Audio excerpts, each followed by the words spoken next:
اعوذ باللہ من الشیطان الرجیم بسم اللہ الرحمن الرحیم تبت یدا ابی لہب وتب ما اغنی عنہ مالہ وما کسب سیصلی نارا ذات لہب وامرأته حمالة الحطب فی جیدها حبل من مسد۔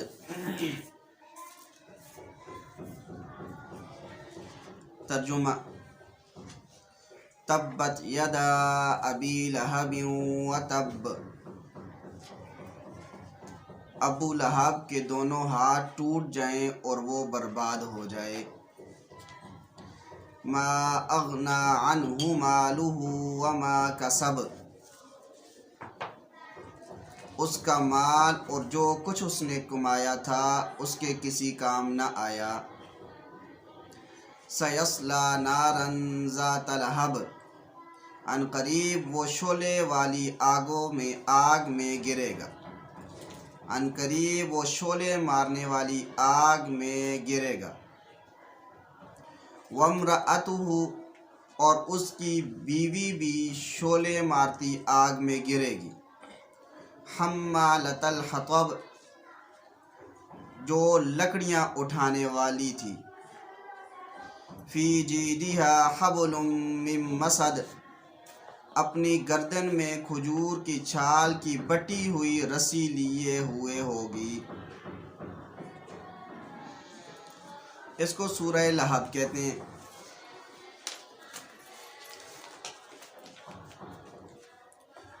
جس وقت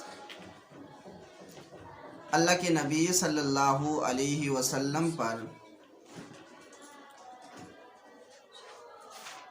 وَأَنذِرْ عَشِيرَتَكَ الْأَقْرَبِينَ، کہ آپ اپنے قریبی رشتہ داروں کو ڈرائیں، یہ آیت نازل ہوئی تو اس وقت آپ صلی اللہ علیہ وسلم کوہ صفا پر گئے۔ کوہ صفا پر جا کر اعلان فرمایا تو سارے لوگوں کو جمع فرمایا۔ پھر اللہ کے نبی صلی اللہ علیہ وسلم نے ان سے پوچھا کہ اگر میں یہ بات کہوں، کوہ صفا پہاڑی کے پیچھے سے تم پر ایک لشکر حملہ کرنے والا ہے، کیا تم میری بات مان لو گے؟ تو اس وقت سب لوگوں نے کہا ہم آپ کی بات ضرور مانیں گے، اس لیے کہ آپ صادق اور امین ہیں۔ اللہ کے نبی صلی اللہ علیہ وسلم نے فرمایا لبثت فیکم عمرا، میں تمہارے اندر 40 سال رہا ہوں۔ هل وجدتمونی صادقا ام کاذبا، تم نے مجھے سچا پایا یا جھوٹا پایا ہے؟ تو سب کہنے لگے جربناک غیر مرہ، ہم نے کئی مرتبہ آپ کو آزمایا ہے، ما وجدنا فیک الا صدقا، ہمیشہ آپ کو سچا پایا ہے۔ تو اللہ کے نبی صلی اللہ علیہ وسلم نے جب کوہ صفا پہاڑی پر اعلان فرمایا اور پھر ان سے یہ بات پوچھی کہ پہاڑی کے پیچھے سے تم پر ایک حملہ کرنے والا لشکر میں کہوں کہ آ رہا ہے، کیا تم میری بات مان لو گے؟ تو سب نے کہا جی ہاں ضرور مانیں گے۔ تو اللہ کے نبی صلی اللہ علیہ وسلم نے فرمایا کہ میں تمہیں آخرت کے عذاب سے، اللہ کے عذاب والے دن سے ڈراتا ہوں کہ تم میری رسالت پر ایمان لے آؤ، اللہ کی توحید پر ایمان لے آؤ۔ تو اس وقت ابو لہب کھڑا ہوا اور کہنے لگا تبا لک سائر الیوم لہذا جمعتنا،